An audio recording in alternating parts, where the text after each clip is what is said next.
Punches are snapping, get your feet set. Ain't no relaxing, cause you ain't done yet. Slapping these haters, do the fool on the troll. You want your boxing game right, then go to MARLO'S. We're live in 3, 2, 1. Hello, my persons. This is your guy, Jelly Fatback, reporting, and we're reporting live from MC Boxing Gym for today's episode of Where They Be At Now, which today's episode is all about former heavyweight boxing contender and phenom. Hey, young buck, don't be giving out my government name. I'm hot in these streets, and I still owe motherfuckers money. Just call me Unc, young blood.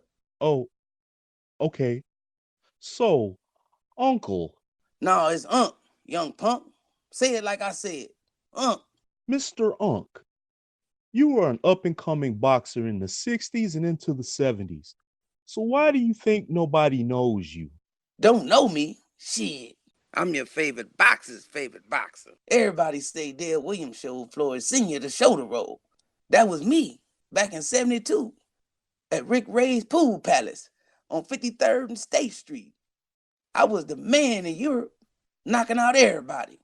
You know that step around move all those Eastern Europeans like to do? Mm-hmm. Where do you think that came from? Many sources are reporting that was invented by the famous Papachenko. Papachenko? Young buck, you crazy as cat shit. Papachenko was a towel boy at the gym I used to train in back in 67. Just ask him. He'll tell you. And if he say anything different, I'll put some pop on Papachenko. Hey, nephew, what do these young cats call it when they get in your face? That's called pulling up, huh? Yeah, I pull up all over Papachenko. Breaking news, everybody. This is Jelly Fatback reporting live at the MC Boxing Gym in downtown Detroit, where Mr. Unc is stating he invented the step-around footwork used by famous fighters like Vasily Lomachenko. That's right. I used that move on all them flat-footers over there back in the day. Henry Cooper, Joe Bugner, George Blinn, and Jack Bodell. I laid them all out, too. And if you don't believe me, get on your computer and goggle it. You mean Google it? That's what I said, Jimmy. But you keep cutting me off and won't let me finish. I thought the people wanted to hear from me. You hogging the whole interview. Okay. So why haven't there been more reportings of you fighting famous competition? Bird flu, young buck. Bird flu? What do you mean? All them suckers was ducking me, Juicy. That's Jelly? That's what I said. Listen, junkie. Jelly. Yeah. Like I was saying before you cut me off, Jumpy, I got ducked by so many fighters back in the day, I thought about changing my nickname to Low Ceilings. I got ducked by Sonny Liston, George Cavallo, Cleveland Williams, hell, Larry Holmes, when cut on his home to fight me. Should have called him Larry Stay-at-Homes, sucker. Okay, and for my next question, I got ducked by Zora Foley, Jerry Curry, Bob Foster. Ali even ducked me with that raggedy rope of dope. He had to let Foreman beat him half to death and punch himself out to have a shot at beating Foreman. I didn't need no rope of dope. I walked that motherfucker down and put Foreman on his back pocket. But I did get plenty of sparring. Big-time fighters like Joe Frazier, Jimmy Ellis, Kent Norton, and Ernest Shavers, too. Unc used to give him the business, young buck. Wait. Did I just hear you say you knocked out George Foreman? Like a kindergarten math test. Mr. Unc, you've got to tell us the whole story about you and George Foreman, because this is something that nobody else is reporting. Well, Jackie, it all went down like this. It was 1974 in New York City. I was cruising through the streets in my brand new 1973 Buick Riviera. You should have seen it, young blood. These boys today talk about they paint job, can they this, can they that. My pink job would give you diabetes if you stood next to it long enough. I was getting sponsorship offers from Nestle, Hubba Bubba, and Willy Wonka to use my 7-tray in their ads and commercials. Sweet ain't even a word, youngster. Matter of fact, I named her Sweet Thing. She was so fly, I had the 84s on it with the cleanest white walls you ever seen. You heard of that Great Wall of China? Well, I had the Great White Walls of Motown. She had all the leather interior, and the seats was $10,000 alpaca. I was the cleanest thing on 4 wheels back then. All the young honeys was saying swing low, sweet Buick, and let me ride. Way before Dre even thought about being a doctor. That particular night, me and Rico went to the Latin quarters because that's where all the players went. And all the young honeys went wherever the players went. I know what you mean, Mr. Unk. The young honeys follow this jelly around everywhere too, if you know what I mean. Sure they do, young buck. Anyway, like I said, me and Rico hit up the Latin quarters. Joy, when I tell you I was dressed to the nine, I was cleaner than a clap doctor. I had on a one-of-a-kind custom-made suit from my main man, 50 grand, named Dapper Dan. And this was before he opened up a store.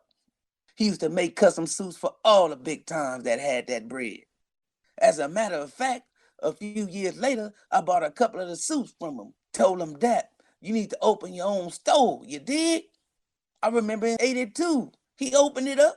He used to tell everybody it was because of me. Goggle it, you'll see. You mean Google? That's what I said, Josie.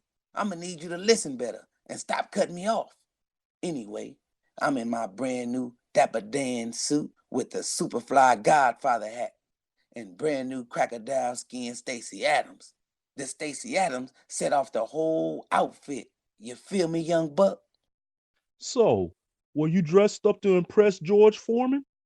First off, Jerry, Unc only gets fly to impress the young honeys. Second, the only impression with Foreman would be me impressing this right hook across his face.